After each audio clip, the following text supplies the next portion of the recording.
Hi, this is Alan. Yes. Joan. Hey, Joan, how are you? I'm okay. I appreciate you calling today. I appreciate your having the call.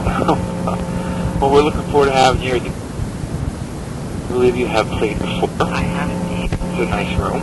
Yes, it is. I only have about half a dozen questions here for you, so I won't take too much of your time. Fire away. One of the things I was thinking about when I realized that we'd be talking today is when you say the name Joan Baez to somebody, there are two things that come to mind. I think music and politics. These are the two things that you've been known for throughout your life. I guess my first question is, are you comfortable with that? Oh, yeah. Absolutely. I just finished talking to somebody. You want to know how I felt when people said nice things to me on the street, etc. On the what? On the street. I mean, somebody just stopped me or... Oh, okay. The ones that are the most moving usually are ones where it's music, but it's also native their lives in them, you know, in another way as well. That would be politically, sometimes spiritually. They'll talk about the spirit, they'll talk about courage, they'll talk about things. It was, you know, as a result of either a concert or something I did. So you would question the politics or the spirituality, or is it are all of them what make you what you are? Well, I think they're all what make me tick. I think that I would have been a very socially active type, whether I sang or not. I don't know where I would have expressed myself. But that seems to have come first, because that began when I was 15. So, and then the voice was a gift. I mean, I have nothing to do with the voice except sing and delivery. Really, absolutely true. So I don't have any problems about calling it a gift. Right. Or, you know, or that I know that it's something special that's given to me. And now I've blabbered on about that, so I can't remember your original. No, well, I was just asking if there was, you know, you answered it. So my next question, I guess, would be, you broke into music in the early 60s and throughout the whole decade of the 60s with the Beatles and the Rolling Stones and the Who, you saw rock and roll music really become an art form. And yet there was always the folk singers as well. And you remained committed to that genre of music through all of that. Yeah, I don't do the other stuff very well. It made more sense to stay in folk. I felt comfortable. I think that's what my voice is made for. I mean, when you hear rock, it really, from women, they're singing the low register, and they're belting, which I don't do very well.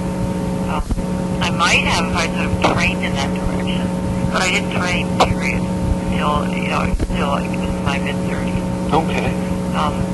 And it just was probably, for me, well, clearly it's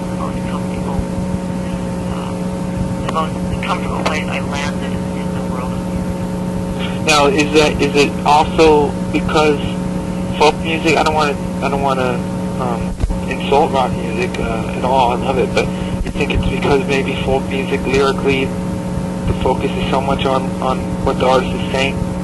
Is that something? What they're saying and how they're saying it. What is your proudest accomplishment musically? Musically? We'll take the second part next. We'll take one at a time. Musically first. You won some awards. You know, you sold a lot of records. Oh, I'm just thinking of where, you know, maybe those beginning years when, you know, I didn't listen to my own music until about 4 years ago. I started listening and I was awed. I thought it was extraordinary what this 20-year-old was doing. And maybe during those years when the music was so beautiful and I was so challenged because I had this terrible stage fright. I was sure that's the opposite of what everybody thought they saw on the stage. Then I did it. You know, that really took courage. Okay. That's interesting. What about non-musical? Proudest? Your son? Yeah. What's his name? Gabriel. How old is he? He's 32. He got married. Okay. And that's absolutely lovely. He's heavy into the African drumming scene. Okay. Ancient African drum. Thanks. What about this this tour that will be coming to the Kirby Center in a couple of weeks? You have a couple of openers, Stout, Dave Carter, Tracy Grammer. These are handpicked by you, right? Yeah, and hopefully it will. Well, I mean, Chanel is the quote official opener. Okay. But when it's good, we sort of do that as a formality, and then we weave. Okay. We try and weave people in and out off the stage. Sometimes more successfully than others, but always we make the attempt. Okay. You are fond of both these artists now? Oh yeah. I mean, Richard. In both cases, it was the song. Richard's songs are extraordinary for me. I mean, Reunion Hill, extraordinary song. Flood. Fisher. They're just. It's as though he had written them for me. And then when I heard Dave's song, I had a similar reaction. It's something about an inexplicable spiritual plane. And that hasn't been true of everybody I've gone out with, everybody I've sung with, but this time that is the case. Okay.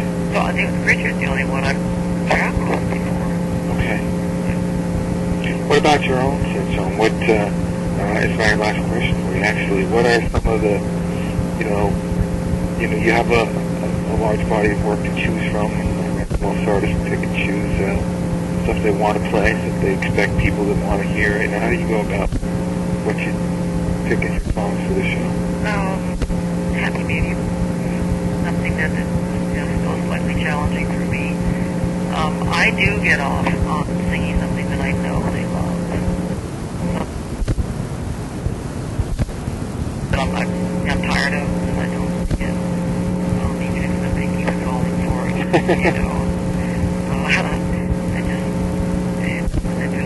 that interests me enough to want to do it. But I can tell you that people will be satisfied with that part of it.